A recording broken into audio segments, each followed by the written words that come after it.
The Sacramento Kings, they fall short on this Sunday evening to the Minnesota Timberwolves, despite putting up a pretty good fight against a good Western Conference team.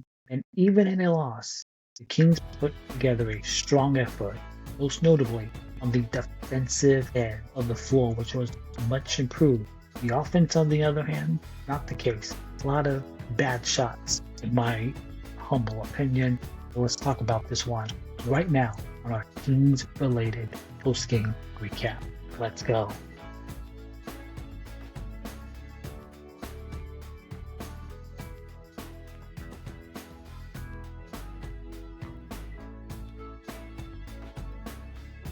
What is up, everyone? Welcome back to another episode of our Kings-related podcast, wherever you may be.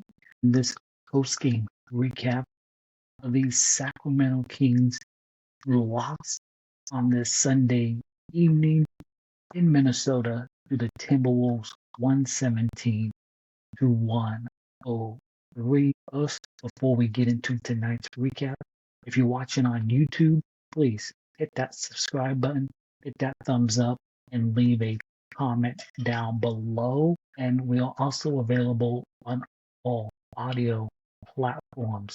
So please follow, rate, and review. That will be much appreciated. And just a few weeks ago, after the Kings come back, they upset the Minnesota Timberwolves in Sacramento. The Kings were looking yet again to get another win over a good Western Conference team, with Minnesota being without the All-Star Anthony Edwards. Sabonis still out because of the meniscus injury, and losing Zach LaVine after that first half. The Kings, they made this a ball game, but ultimately they fell short. And give the Kings some credit. They held their own until the very end. Sacramento, they cut the Minnesota Timberwolves lead to just 1 point in that fourth quarter. It was 92 to 93 with about 9 minutes left in that fourth.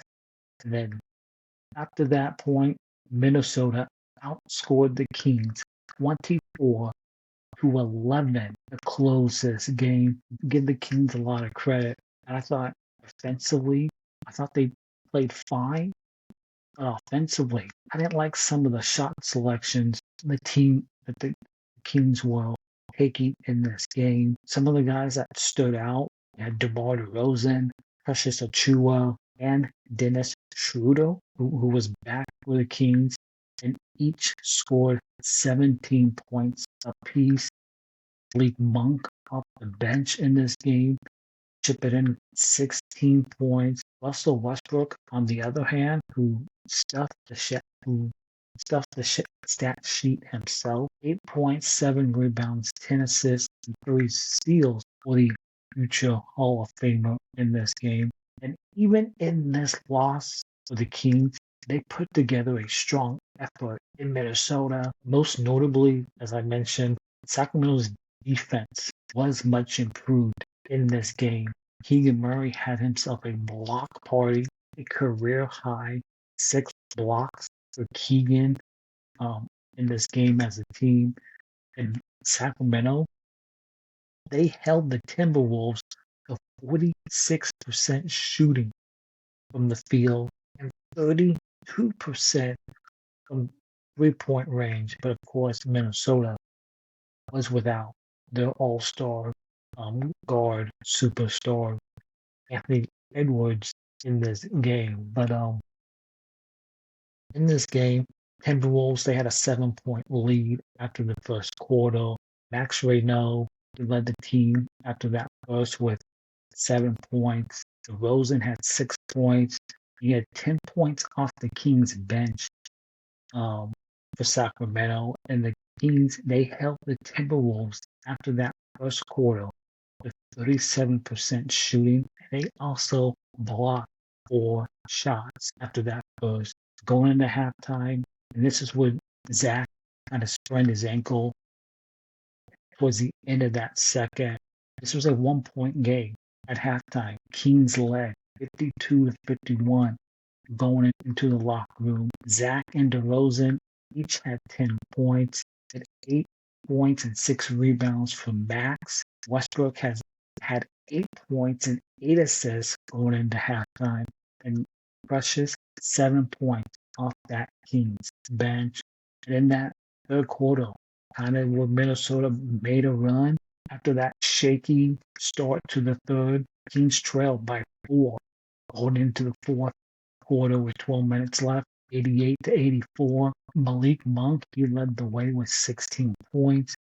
DeRozan, 14, 12 points for Dennis, and 11 for Precious. And the Kings bench in this game was huge for them in this game. Going into the fourth, the Kings had 39 points from the bench in the game. And give this team a lot of credit. Let's go 6-20. You had 20 losses before Christmas. The season's long gone. I really like the effort from this team. Much different from the last game. And they gave this Minnesota team a run for their money. Unfortunately, they couldn't get enough shots to fall as they dropped their third straight game tonight. The vets, DeRozan and Russell Westbrook, they combined with 35 years of experience, and they both had solid games of their own. DeRozan overall, 8 of 15 shooting for 17 points. Westbrook, 8 points, 10 assists, and 7 rebounds in this game. Dennis Schroeder making his return to the game after missing the past week or so. And the Kings, even though Dennis missed like a week, so 7 straight games, I believe it was, came off the bench tonight. It was a quality 17 points, 3 assists in his return, and the Kings needed that secondary distributor off the bench tonight, which helped the bench. Really played well against this Minnesota team. And the Kings, they brought the energy. The Kings looked dead in the water in that third quarter when the Minnesota was making a run. Malik Monk came off the bench to give this team some life. Malik went off with 16 points, 3 of 4 from 3, and he was perfect from the free throw line, and he at least helped kind of make this game watchable as we towards the end of the third, going into the fourth. And what's to say about Precious Achiuwa, who is carving out his own niche here in Sacramento, who continues to be a very nice late addition that Scott Perry picked up off the streets into the season. And the thing about what I like about Precious is he hustles and he gives this Sacramento team something different. He's only 26. He posted 17 points and 6 rebounds off that Sacramento bench tonight. Just amazing. Precious in this game. Keegan Murray, I don't know if it's the shoulder injury or he's in a funk.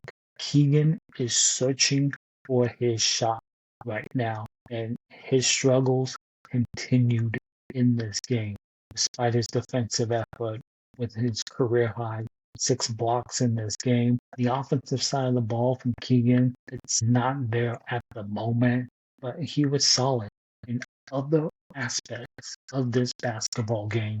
But the Kings need more than just 10 points from Keegan, especially when Zach went down at the end of that first quarter with the ankle injury. Murray, 8 points and a career high again of 6 blocks. But you know what you're going to get with Keegan in this game. Another big challenge for the rookie, Max Reno, a baptism by fire. He battled Jokic in the last game at home and JV in that last game on, was it Thursday night, I believe it was, against the Nuggets in that blowout loss. And then drawing another tough matchup on this Sunday evening. 4-time Offensive Player of the Year, Rudy Gobert, who did lead the game 8 in that second half, and give the rookie some credit. Max held his own ground in this game.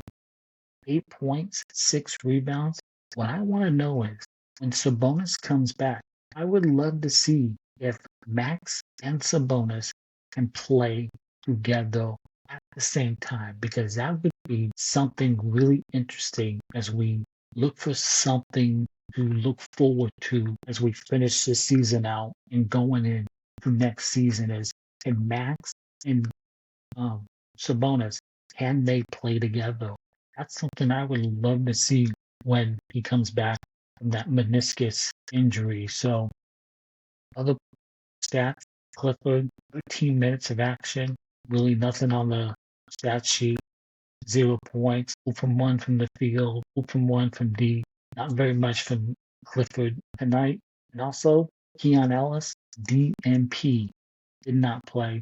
Why? Teams could have used Keon Ellis in this game. Maybe a little more offense since they lost Zach after that first half. So, other than that, solid effort from the Sacramento Kings in this game, even though it is another loss for the Sacramento Kings in this game. They are now 6-20 on the season. That is tied for the NBA's third worst record, and Sacramento is on pace to finish this season 19-63 on the year.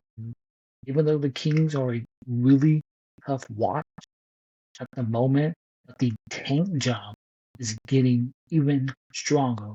We're getting a really good pick in next year's loaded NBA draft. Maybe get some lottery luck and go with it, because Kings in the NBA draft lottery, it's not that hasn't been great over the years. But another thing in that first half is that Max and Keegan are doing an admirable job in the paint against both Randall and Gobert early in this game in the first quarter-ish. So really nice job. But in the end, the Sacramento Kings, they lose. They have 20 losses before Christmas, and they don't play again until Thursday up in Portland against the Blazers. Then they play again Saturday against the same Portland team here in Sacramento. So Kings lose. They have the tie for the third worst record. And we'll see you Thursday following Kings and Blazers for another post-game recap. Be sure, if you're watching on YouTube, hit that subscribe button, hit that thumbs up, leave a comment down below. And don't forget, we're available on all audio platforms, so please follow, rate, and review. That would be much appreciated. And we'll see you Thursday night for another post-game recap. And as always, take care and go Kings.